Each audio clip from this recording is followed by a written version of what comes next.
Hello everyone, welcome to tuition hours.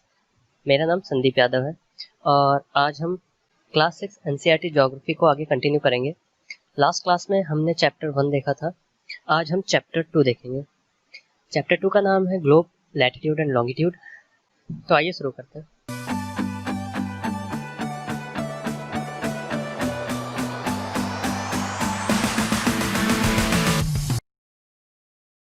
तो आगे बढ़ने से पहले हम देखते हैं कि हमने पिछले चैप्टर्स में क्या क्या पढ़ा था। तो हमने पिछले चैप्टर में जो पहला कॉन्सेप्ट देखा था वो सेलेस्टियल बॉडी या सेलेस्टियल ऑब्जेक्ट का था। अब सेलेस्टियल बॉडी या ऑब्जेक्ट क्या होते हैं, तो हमने इसे डिफाइन किया था कि all the physical entity which are present in an observable universe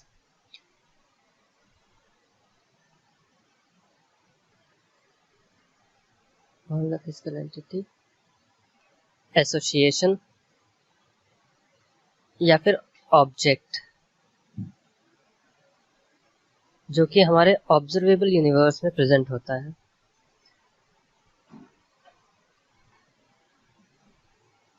अब फिजिकल एंटिटी से हमारा मतलब था कोई भी एक एंटिटी जो कि हमारे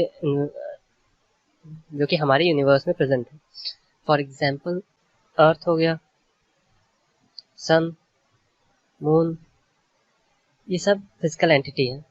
इसके अलावा एसोसिएशन में हमने देखा था कि एसोसिएशन हो सकता है, अगर अब एसोसिएशन ऑफ प्लैनेट्स देखें तो उसे हम प्लैनेटरी सिस्टम बोलते हैं। हमारा प्लैनेटरी सिस्टम का नाम सोलर सिस्टम है। इसके अलावा अगर हम एसोसिएशन ऑफ प्लैनेटरी सिस्टम्स को बात करें तो उसे हम गैलेक्सी बोलते हैं। हमारी गैलेक्सी का नाम आकाशगंगा या फिर मिल्की वे गैलेक्सी है। इसके अलावा और भी ऑब्जेक्ट्स हैं लाइक एस्ट्रॉइड्स, मीटेरॉइड्स एक्सेट्रा जो कि हमारे यूनिवर्स में प्रेजेंट है। इसके अलावा हमने प्लैनेटरी सिस्टम देखा था जो कि मैंने आपको बताया, इट इज़ अ ग्रुप और association of planets with a star at their center जिसका ये प्लैनेट्स रेवोल्यूशन करते हैं। हमारे प्लैनेटरी सिस्टम में जो सेंट्रल स्टार है उसे हम सन कहते हैं, इसीलिए हमारे प्लैनेटरी सिस्टम का नाम सोलर सिस्टम है। इसके अलावा हमने ऑर्बिट्स देखा था। जब ये सारे प्लैनेट्स अपने स्टार का रेवोल्यूशन लगाते हैं तो जिस पाथ को वो फॉलो करते हैं उसे हम ऑर्बिट बोलते हैं। हमारे जो अर्थ की ऑर्बिट या हमारे सोलर सिस्टम में जो प्लैनेट्स की ऑर्बिट है सन के अराउंड,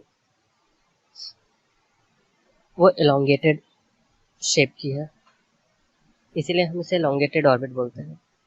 गैलेक्सी, हमारी गैलेक्सी का नाम आकाशगंगा या फिर मिल्की वे है। इसकी ओरायन आर्म में हमारा सोलर सिस्टम है। इसके अलावा हमने स्टार्स के बारे में देखा था। स्टार्स बहुत बड़े गैस जायंट्स हैं। फॉर एग्जांपल हमारा सन मेनली कंपोज्ड है हाइड्रोजन और हीलियम से। हाइड्रोजन के फ्यूजन रिएक्शन से हीलियम बनता है और इस फ्यूजन रिएक्शन की वजह से हीट निकलती है जिसकी वजह से हमें सनलाइट मिलती है। नेक्स्ट कॉन्स्टलेशन ये ग्रुप ऑफ स्टार्स हैं जो हमें स्काई में दिखाई देते हैं, जो कि एक पैटर्न फॉर्म करते हैं या फिर शेप फॉर्म करते हैं, पैटर्न और शेप। एग्जाम्पल हमने देखा था ओरायन कॉन्स्टलेशन है, स्कॉर्पियस कॉन्स्टलेशन है और उर्सा मेजर कॉन्स्टलेशन है। उर्सा मेजर का ही पार्ट हमने सप्तऋषि कॉन्स्टलेशन देखा था जो कि इम्पोर्टेंट होता है हमारे नॉर्थ स्टार की डायरेक्शन पता करने के लिए। नॉर्थ स्टार या फिर पोल स्टार जिसे कहते हैं, उसकी पोजीशन पता करने के लिए इम्पोर्टेंट होता है। उसके अलावा हमने न्यू मून और फुल मून देखा था। ये दोनों पोजीशंस हैं हमारे मून की। न्यू मून तब होता है जब हमारा मून एकदम नहीं दिखाई देता है आकाश में, और फुल मून वो कंडीशन होती है जब पूरा फुल मून हम देख सकते हैं रात में। फुल मून तब होता है जब जो हमारा मून है अर्थ, मून और सन के बीच में आ जाता है। उससे होता क्या है, कि यहाँ पे अर्थ पे लाइट रीजन है, ये डार्क रीजन है, मतलब यहाँ नाइट होगी। उसी तरीके से मून का ये जो सरफेस है, ये जो हाफ है, ये लाइट हाफ है और ये डार्क हाफ है। तो जब यहाँ से हम देखेंगे तो हमें पूरा पूरा मून दिखाई देगा, पूरा चमकता हुआ मून दिखाई देगा। इसे हम फुल मून कहते हैं। और इसके एक फोर्थ नाइट के बाद, मतलब 2 वीक के टाइम के बाद, 2 वीक का टाइम है क्यों? क्योंकि जो हमारे मून का रेवोल्यूशन पीरियड है वो 27 डेज का है। तो 27 का हाफ हुआ 13.5, जो कि अराउंड 14 हो जाता है। इसलिए 2 वीक्स में क्या होता है कि ये हमारा सन हो गया, ये हमारी अर्थ हो गई, और जो मून है वो यहाँ से घूम के इसके बीच में आ जाता है, सन और अर्थ के बीच में आ जाता है। ये रहा सन, ये रहा मून, ये रहा अर्थ। अब इससे क्या हुआ? अब इससे जो डार्क साइड ऑफ मून है वो अर्थ को फेस करने लगी और यहाँ पे लाइट साइड है। तो यहाँ से देखने पे हमें मून एकदम नहीं दिखाई देता। इसे हम न्यू मून कहते हैं। अब एस्ट्रॉइड्स के बारे में हमने देखा था। एस्ट्रॉइड्स एक्चुअली में ये टूटे हुए हिस्से हैं किसी पुराने प्लैनेट के, जो कि काफ़ी पहले ही टूट चुका है। तो जो उसके रिमेन्स हैं वो अभी भी हमारे सन का चक्कर लगा रहे हैं एक ऑर्बिट में। ये जो एस्ट्रॉइड बेल्ट है ये हमारे मार्स और जुपिटर के बीच में प्रेजेंट है। इसके अलावा मेटेरॉइड्स ये रॉक्स होते हैं जो कि हमारे यूनिवर्स में मूव करते हैं लगातार हमेशा।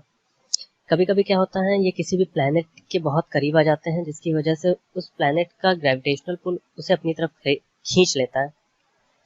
अगर मीटियोरॉइड्स बहुत बड़े हैं तो वो जब भी किसी प्लैनेट के उसके एटमॉस्फेयर में एंटर करते हैं तो जो फ्रिक्शन की वजह से हीट होती है, अगर वो उससे पूरी तरीके से जल गए तब तो वो उसकी सरफेस तक नहीं पहुंच पाते।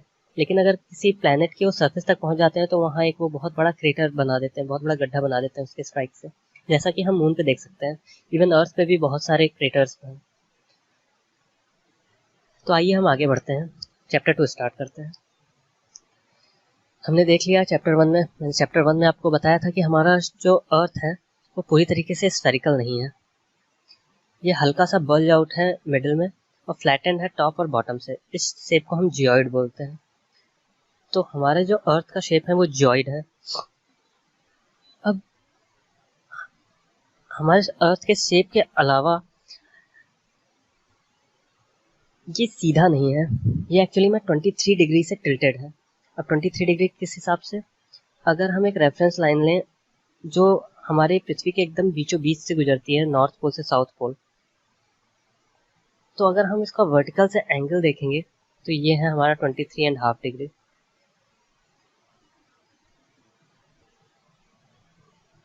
तो हमारी जो अर्थ की एक्सिस है ये 23.5 डिग्री से टिल्टेड है। अब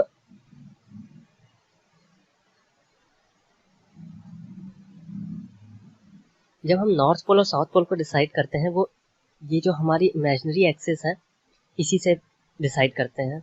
तो जहाँ पे हमारी इमेजिनरी एक्सिस हमारे अर्थ के सरफेस को नॉर्थ डायरेक्शन में मीट करती है उसे हम नॉर्थ पोल कहते हैं, और साउथ डायरेक्शन में जहाँ मीट करती है उसे हम साउथ पोल बोलते हैं। अब हमारी अर्थ बहुत बड़ी है और जब हमें यहाँ पे एक जगह से दूसरी जगह जाना होता है तो हमें एक पर्टिकुलर कोऑर्डिनेट चाहिए होता है। जैसा कि हमने मैथ्स में पढ़ा है कोऑर्डिनेट ज्योमेट्री, उसमें किसी भी एक पॉइंट पे जाने के लिए हमें 2 सेट ऑफ वेरिएबल्स चाहिए होते हैं, एक्स और वाई। उसकी अगर हमें वैल्यू पता हो, जैसे 1, 2 या 3, 4, तो हम उस पॉइंट तक जा सकते हैं अपने पॉइंट से, अपने ओरिजिन से। या फिर यहाँ से नेक्स्ट जाना हो 2, 3 पे, तो हम उस जगह से दूसरी जगह जा सकते हैं। जैसा कि हमारे रियल लाइफ में भी हमें अगर किसी जगह जाना होता है तो हमें वहाँ का एड्रेस पता होना चाहिए। वैसे ही जब हम पूरे अर्थ की बात करते हैं तो हमें 2 पॉइंट चाहिए होते हैं किसी भी पोजीशन को फिक्स करने के लिए। इसके लिए हमारे अर्थ पे हॉरिजॉन्टल और वर्टिकल लाइंस ड्रॉ की गई हैं। जो हॉरिजॉन्टल लाइंस हैं उसे हम लैटिट्यूड बोलते हैं, और जो वर्टिकल लाइन्स हैं उसे हम लॉन्गिट्यूड बोलते हैं। आइए हम इन्हीं के बारे में जानेंगे। तो अब लैटिट्यूड स्टार्ट करते हैं। लैटिट्यूड्स को पैरेलल्स भी बोला जाता है, क्योंकि जितने भी हमारे लैटिट्यूड्स हैं ये सारे एक दूसरे से पैरेलल हैं। इनको हम डिग्री में रिप्रेजेंट करते हैं, जैसे 23.5 डिग्री नॉर्थ या 23.5 डिग्री साउथ। अब ये डिग्री का कॉन्सेप्ट क्या है ये मैं अभी आपको बताता हूँ। इसके अलावा कुछ इम्पॉर्टेंट जो लैटिट्यूड है वो हमारा पहला है इक्वेटर, जो कि 0 डिग्री लैटिट्यूड जिसे हम बोलते हैं। ये हमारे अर्थ को, ये है इक्वेटर लाइन, ये हमारे अर्थ को दो पार्ट में डिवाइड करता है। ऊपर वाले को हम नॉर्थ हेमिस्फीयर बोलते हैं, नीचे वाले को सदर्न हेमिस्फीयर।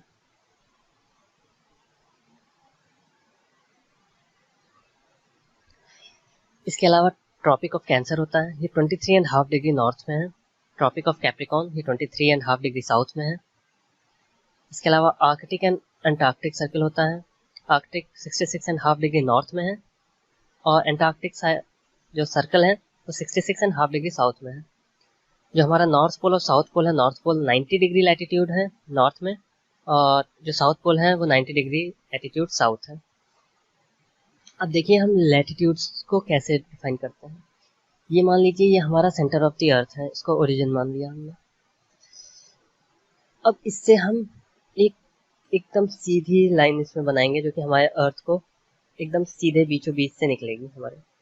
अब हम इसके रिस्पेक्ट में जब हम एंगल देखेंगे, जो सर्कल बनेगा इस पूरे इसको लेके, चाहे यहाँ से हो, मतलब 0 डिग्री पे, ये जो लाइन बनेगी हमारे पूरे सरफेस पे, इसे हम इक्वेटर बोलते हैं। ये 0 डिग्री है। अब चाहे नॉर्थ पोल हो चाहे साउथ पोल हो, इसलिए हम इसे सिर्फ 0 डिग्री बोलते हैं, क्योंकि नॉर्थ और साउथ दोनों एक ही चीज़ आएगा, यहीं पे आएगा।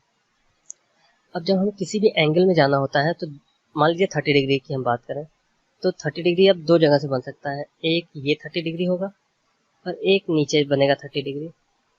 तो जो 30 डिग्री ऊपर बनेगा वो उसे हम 30 डिग्री नॉर्थ बोलेंगे, जो नीचे होगा उसे 30 डिग्री साउथ बोलेंगे।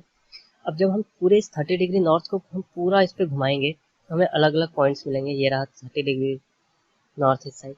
तो जब हम इनको मिलाते हुए जो सर्कल बनेगा, जो हमारे अर्थ को एक स्लाइस काट देगा, ये 30 डिग्री नॉर्थ लैटिट्यूड होगा।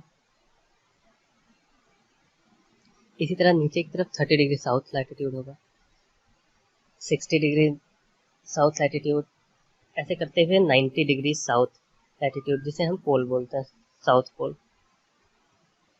सिमिलरली यहाँ पे नॉर्थ पोल आता है, 90 डिग्री नॉर्थ, जिसे हम नॉर्थ पोल बोलते हैं।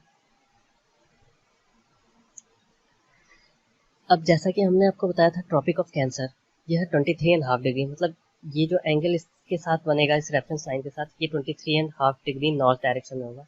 तो इससे जो हमारा लैटिट्यूड बनेगा उसे हम ट्रॉपिक ऑफ कैंसर बोलेंगे।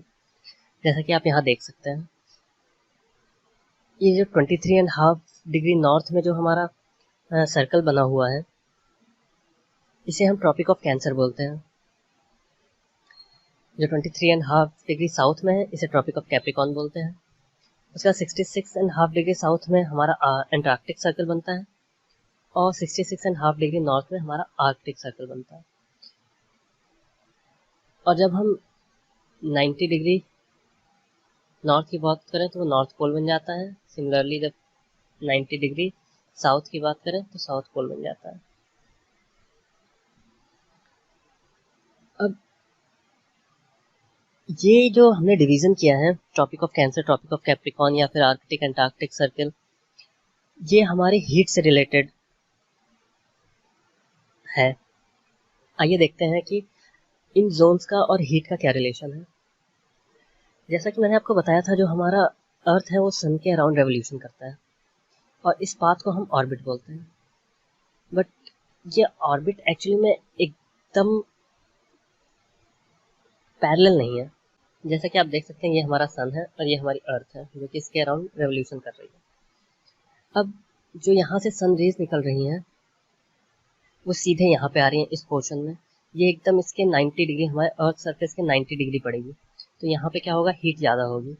जैसे जैसे जो ये ऊपर वाली रेज होंगी, ये धीरे धीरे करके स्लैंटेड सरफेस पे पड़ेंगी, और धीरे धीरे करके ऊपर वाली यहाँ से निकल जाएगी। सिमिलरली ये नीचे की साइड साउथ डायरेक्शन में भी होगा। तो इससे होगा क्या कि ये जो रेज हैं जो कि हमारे अर्थ सरफेस पे एकदम परपेंडिकुलर पड़ रही हैं, ये जो जोन होगा हमारे अर्थ का, ये ज़्यादा हीटेड होगा with respect to this zone. इसीलिए ये जो जोन है इसे हम टॉरिड जोन बोलते हैं। ये हमारा 20 डिग्री नॉर्थ से 20 डिग्री साउथ तक होता है। यहाँ पे सनलाइट डायरेक्ट पड़ती है, तो यहाँ का जो टेम्परेचर होता है वो हाइयर होता है।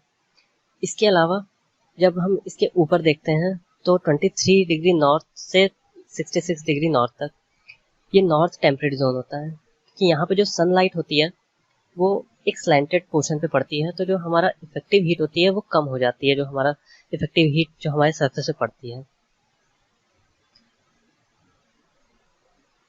और जो हमारा फ्रिजिड जोन है जो कि 66 डिग्री नॉर्थ से 90 डिग्री नॉर्थ तक है, सिमिलरली इन साउथ डायरेक्शन में भी है, यहाँ पे बहुत ज़्यादा स्टीप हो जाता है, जिसकी वजह से यहाँ बहुत ही कम हीट का असर हमें देखने को मिलता है। इसीलिए ये रीज़न हमारे ग्लेशियर्स से ढके हुए हैं, मतलब आइस से। अब जैसा कि आप देख सकते हैं कि the midday sun is exactly overhead at least once a year in all latitude between Tropic of Cancer and Tropic of Capricorn. ये आप देखिए, एक्चुअली वंस अ ईयर का मतलब यहाँ पे ये है कि जो हमारा सन है और जो हमारे अर्थ का ऑर्बिट है, हमारा अर्थ का ऑर्बिट एग्जैक्टली इसके परपेंडिकुलर नहीं है। ये एक्चुअली में कुछ इस तरीके का है, स्लैंटेड पोजीशन में। तो इससे होता क्या है कि हमारा जो अर्थ है, जब ये इसमें मूव करता है तो एक पोजीशन ये आती है जब हमारा जो अर्थ है वो इस हमारे अर्थ का सेंटर और जो हमारा सन है उसका सेंटर एकदम एक ही लाइन में होता है। तो उस केस में जो डायरेक्ट हीट होती है वो डायरेक्ट इक्वेटर पे पड़ रही होती है, तो जो हमारा इक्वेटर वाला रीजन है वो बहुत ज़्यादा हीटेड अप हो जाता है। जब हमारा अर्थ इस ऑर्बिट पे मूव करता है तो एक टाइम ऐसा आता है जब ये हमारी अर्थ हमारे सन से ऊपर की तरफ शिफ्ट कर जाती है, तो उस केस में जो हमारा डायरेक्ट हीटिंग जोन है वो नीचे की तरफ शिफ्ट होता है, जो कि मैक्सिमम 23 डिग्री साउथ तक जाता है। और सिमिलरली एक ऐसी पोजीशन आती है जब हमारा सन ऊपर हो जाता है और अर्थ उसके सेंटर से थोड़ा नीचे हो जाती है, तो उस केस में जो हमारी डायरेक्ट हीटिंग है वो हमारी नॉर्थ की साइड में चली जाती है, ट्रॉपिक ऑफ कैंसर तक।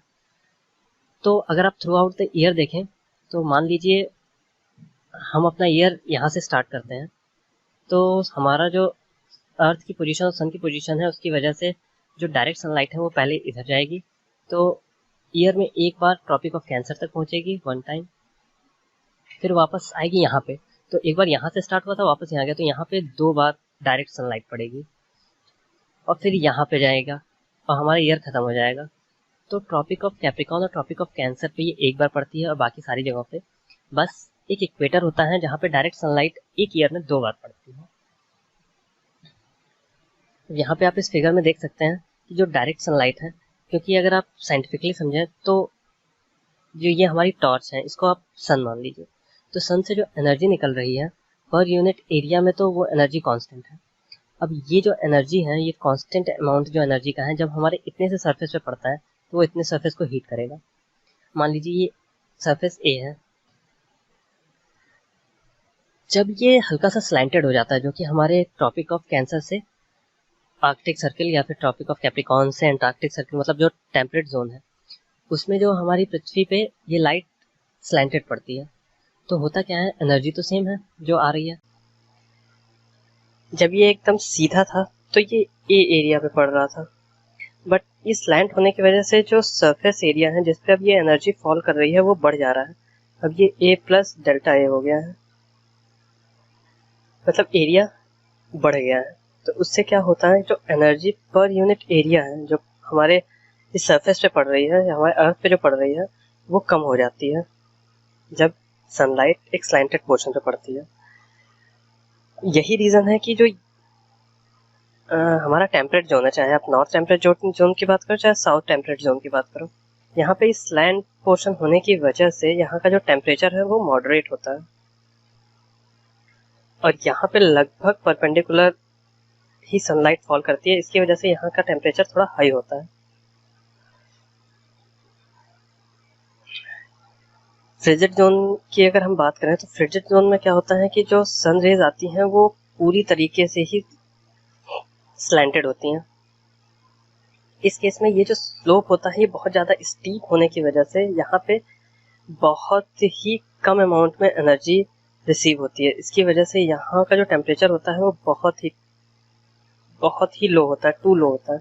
इसकी वजह से ये प्लेसेस कोल्ड होते हैं। यहाँ पे आपको जितना भी आइस कवर आपको दिखेगा वो इन्हीं पोर्शन में दिखाई देगा, चाहे आर्कटिक रीजन हो चाहे एंटार्क्टिक रीजन हो।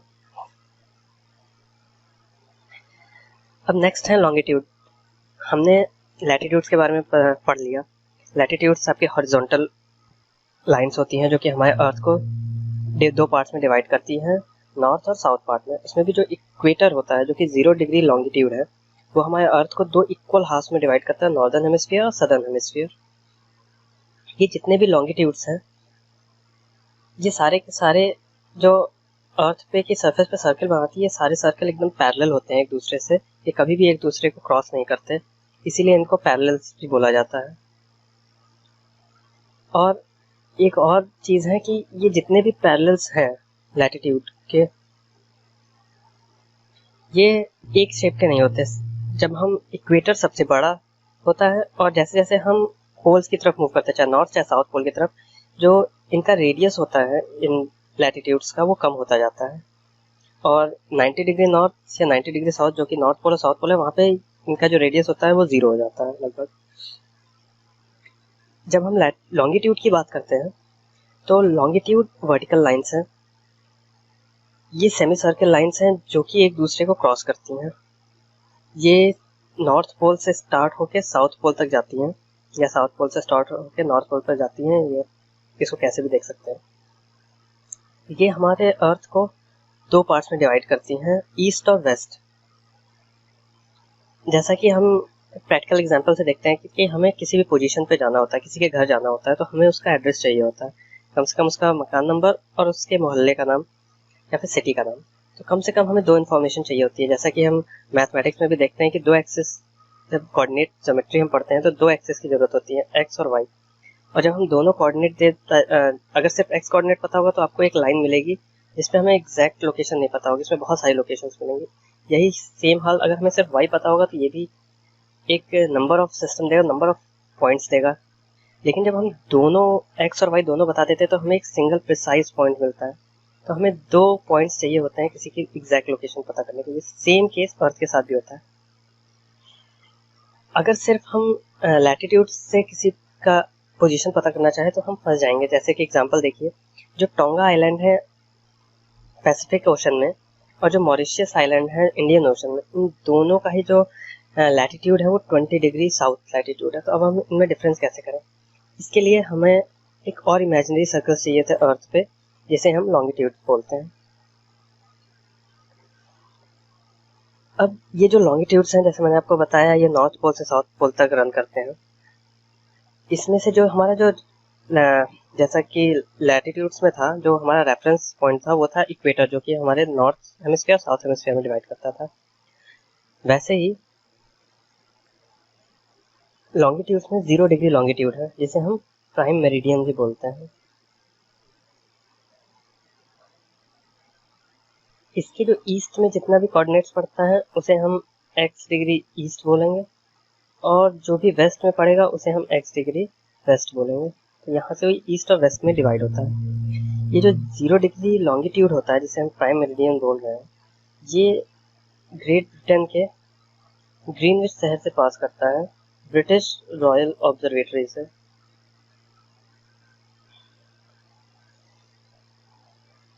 अब जैसे कि हमने देखा था कि कैसे हम डिग्री को डिफाइन करते हैं लैटिट्यूड में, वैसे ही लॉन्गिट्यूड में भी डिग्री डिफाइन होती है।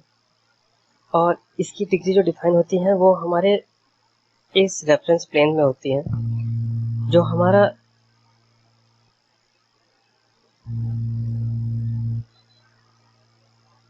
ये जो इमेजिनरी लाइन है सेंटर से इक्वेटर पे जब हम डालेंगे तो हमारी जो 0 डिग्री जो लॉन्गिट्यूड है वो हमारा ग्रीनविच से पास करेगा, जैसे मैंने आपको बताया था। तो ये बन जाता है प्राइम मेरिडियन। अब इसके रिस्पेक्ट में जो भी हम एंगल देखते हैं जो इक्वेटर से बनता है, इक्वेटर पे पड़ रही लाइन से बनता है। ये मान लीजिए x डिग्री है, तो ये आपका जो पॉइंट होगा और जो इससे सेमी सर्कल बनेगा नॉर्थ पोल से साउथ पोल को जोड़ते हुए, ये होगा x डिग्री ईस्ट, क्योंकि ये इस डायरेक्शन में है longitude. Similarly y degree east longitude, और ऐसे और भी बनेंगे। सिमिलरली ये वेस्ट साइड में भी ऐसे ही बनेंगे। अब ये जो हमारे लॉन्गिट्यूड्स बने हैं, ये मान लो 0 डिग्री हो गया, ये 15 डिग्री ईस्ट, ये 30 डिग्री ईस्ट, वैसे ही ये 15 डिग्री वेस्ट, ऐसे करके हमारे लॉन्गिट्यूड्स डिफाइन होते हैं। अब जैसा कि मैंने आपको ऑलरेडी बता रखा है कि ये ब्रिटिश रॉयल ऑब्जर्वेटरी जो कि ग्रीनविच में है, वहाँ से पास करता है, उसे प्राइम मेरिडियन बोलते हैं। इस 0 डिग्री के अलावा जब हम 0 डिग्री से मूव करेंगे इधर ईस्ट में, तो हम जाएंगे 10, 15, 20 होते होते लास्ट में 180 पहुंचेंगे, जो कि एग्जैक्ट इस 0 डिग्री के पीछे होगा। ऐसे ही वेस्ट में जब हम मूव करेंगे तो 0 डिग्री वेस्ट स्टार्ट करके हम 10, 15, 20 करते हुए लास्ट में 180 डिग्री वेस्ट में पहुंचेंगे। तो ये जो हमारा 180 डिग्री ईस्ट और 180 डिग्री वेस्ट है, दोनों सेम लाइन होंगी जो कि 180 डिग्री है। ये हमारे पैसिफिक ओशन से पास करती हैं। इस लाइन को हम इंटरनेशनल डेट लाइन भी बोलते हैं, क्योंकि जब हम ईस्ट की तरफ मूव करते हैं तो अगर हम 180 डिग्री लॉन्गिट्यूड को क्रॉस करेंगे ईस्ट जाते हुए, तो 1 डे ऐड हो जाता है।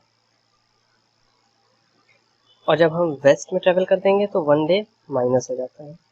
इसीलिए हम इसे इंटरनेशनल डेट लाइन बोलते हैं। अब ऐसा क्यों होता है ये हम जान लेते हैं।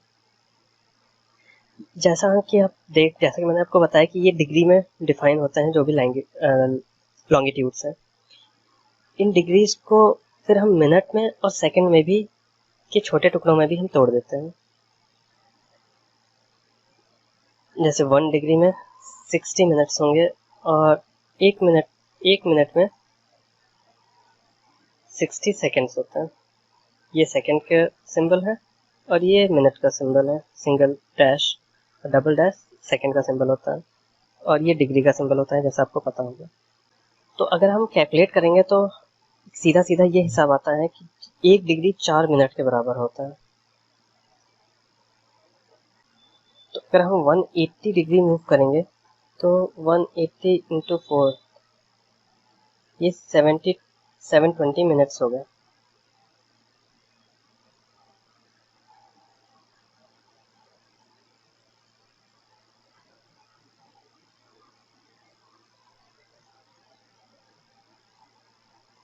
और इसको जब हम 720 को 60 से डिवाइड करेंगे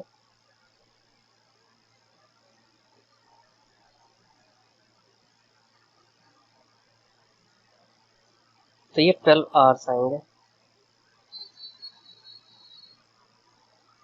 तो जब हम 0 डिग्री से जो हमारी प्राइम मेरिडियन है, इससे जब हम ईस्ट में जा रहे हैं और हम जब यहाँ से जाएंगे 180 डिग्री पे ईस्ट से होते हुए, तो हमारा क्या होगा, प्लस 12 आवर्स हमारे ऐड हो जाएंगे।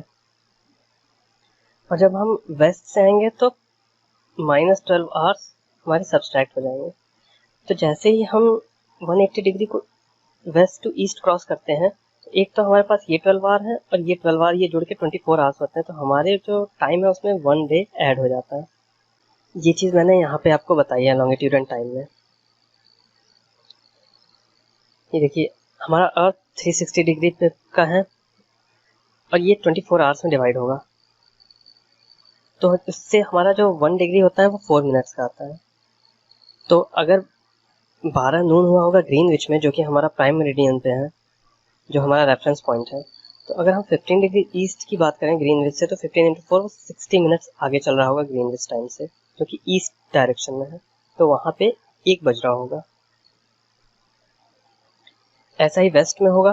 तो अगर हम 15 डिग्री वेस्ट की बात करें ग्रीनविच से, तो वो ग्रीनविच से 1 घंटा मतलब 60 मिनट्स पीछे चल रहा होगा। तो वहाँ पे 11 AM हो रहा होगा। अब हमें इस टाइम स्टैंडर्ड की ज़रूरत ही क्यों पड़ी। अब अगला क्वेश्चन आता है कि हमें इतने सारे टाइम स्टैंडर्ड्स की ज़रूरत क्या पड़ी, क्योंकि हमारे इंडिया का time standard, Indian standard time अलग है, इंटरनेशनल स्टैंडर्ड टाइम अलग है, जो कि प्राइम मेरिडियन से डिराइव होता है। उसके अलावा यूएस जैसे देश में 5-5 स्टैंडर्ड टाइम है, रशिया जैसे देश में 11 स्टैंडर्ड टाइम है। तो होता क्या है कि जो हमारा वास्टनेस है इन कंट्रीज़ की, जैसे फॉर एग्जांपल इंडिया, अगर हम इंडिया की बात करें तो अगर इंडिया के आप मैप देखोगे तो आपको पता चलेगा, जो हम ईस्ट और वेस्ट में अगर हम डिफरेंस देखें तो ये अराउंड 1 आवर एंड 45 मिनट का डिफरेंस आ जाता है टाइम में।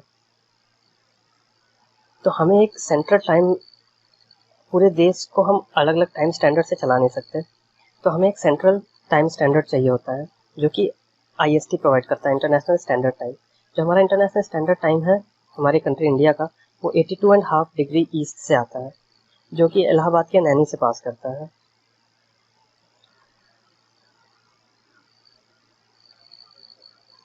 अगर हम 82.5 डिग्री से कैलकुलेट करते हैं ग्रीनविच टाइम से, तो हम जो ग्रीनविच टाइम से 5.5 घंटे आगे चल रहे हैं, 5 and 30 आवर्स हमारा प्लस में चलता है इंडिया।